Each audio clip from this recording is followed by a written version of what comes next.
दोस्तों, भगवान कहाँ है?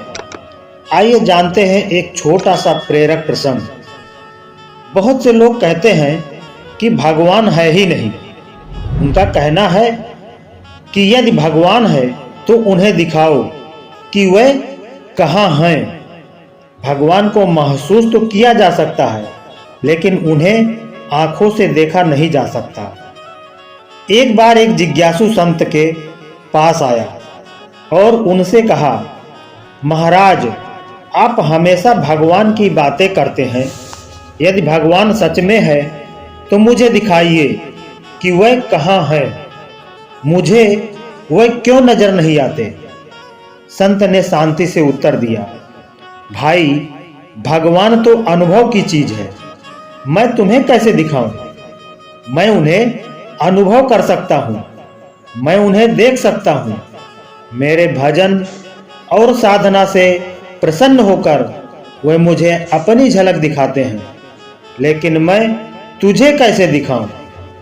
जिज्ञासु को संत की बात समझ में नहीं आई और उसने हठ पूर्वक कहा, मुझे ये सब ज्ञान की बातें मत सुनाओ। यदि तुम सच में भगवान को देख सकते हो तो मुझे भी दिखाओ कि वह कहाँ है। संत ने उसे बहुत समझाया, भजन और साधना की महत्ता बताई, लेकिन जिज्ञासु की समझ में कुछ नहीं आया।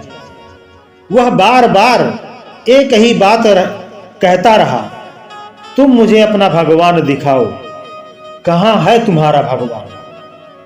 जब जिज्ञासु किसी भी तरह नहीं माना तो संत ने पास में पड़ी अपनी लाठी उठाई और जोर से उसके पैर पर मारी। लाठी लगते ही जिज्ञासु दर्द से तड़प उठा और चीखने लगा, हाय, मैं तो मर गया। हाय, मुझे बहुत दर्द हो रहा है, बड़ी तकलीफ हो रही है। तब संत ने मुस्कुराते हुए पूछा, दिखा, कहाँ है तेरा दर्द? मुझे दिखा, दर्द कहाँ है? वह रोते हुए, तड़पते हुए बोला, महाराज, दर्द को तो केवल महसूस किया जा सकता है, उसे देखा नहीं जा सकता। मैं आपको कैसे दिखाऊं कि मेरा दर्द कहाँ है? तब संत ने हंसते हुए कहा, पागल, उसी प्रकार भगवान को भी महसूस किया जा सकता है, लेकिन उन्हें देखा नहीं जा सकता। जिस पर भगवान की कृपा होती है उसे उनका दर्शन हो जाता है। भगवान को केवल भक्ति, साधना और सच्चे मन से ही महसूस किया जा सकता है। संत की बातें सुनकर जिज्ञासु को सच्चाई का एहसास हुआ। उसने समझा कि भगवान को देखने के लिए भक्ति और साधना का मार्ग अपनाना होगा। भक्ति और साधना से ही भगवान के दर्शन संभव हैं। जिज्ञासु संत की बातों से प्रभावित हुआ और उसने अपनी जिद छोड़ दी।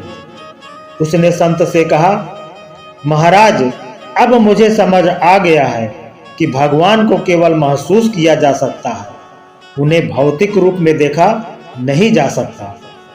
कृपया मुझे बताइए कि मैं भगवान का अनुभव कैसे कर सकता हूँ। मुझे सही मार्ग दिखाइए। संत ने मुस्कुराते हुए कहा, भाई, भगवान का अनुभव करने के लिए तुम्हें सच्चे मन से भक्ति और साधना का मार्ग अपनाना होगा। सबसे पहले तुम्हें अपने मन को शांत और पवित्र बनाना होगा। नियमित रूप से प्रार्थना, ध्यान और भजन करना होगा।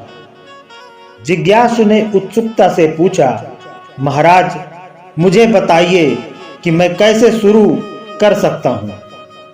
कौन से भजन गाऊं और कैसे ध्यान करूं? संत ने उसे समझाते हुए कहा, सबसे पहले तुम्हें एक शांत स्थान चुनना होगा जहां तुम बिना किसी व्यवधान के ध्यान कर सको। सुबह सुबह का समय ध्यान और प्रार्थना के लिए सबसे अच्छा होता है। तुम अपने मन को एकाग्र करके भगवान के नाम का जाप करो। धीरे धीरे तुम्हारा मन शांत और स्थिर होगा और तुम भगवान की उपस्थिति को महसूस कर सकोगे। संत ने उसे कुछ विशेष मंत्र और भजन की बातें बताई और कहा, इन भजनों और मंत्रों का जाप करते हुए तुम अपने मन को भगवान के चरणों में अर्पित करो। हर दिन थोड़ा समय निकालकर भगवान की कथाएं पढ़ो और समझो, इससे तुम्हारा मन और हृदय भगवान की भक्ति में और भी गहरे डूबेंगे। जिज्ञासु ने संत की बातें ध्यान पूर्वक सुनी और उनसे वचन लिया कि वह पूरी श्रद्धा और समर्पण के साथ भक्ति और साधना के इस मार्ग पर चलेगा। उसने संत को प्रणाम किया और अपनी साधना की शुरुआत की।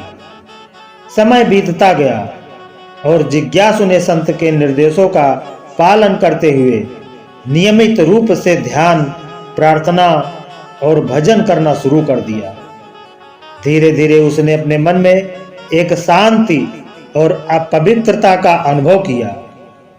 उसका हृदय भगवान की भक्ति में और गहराई से डूबता गया।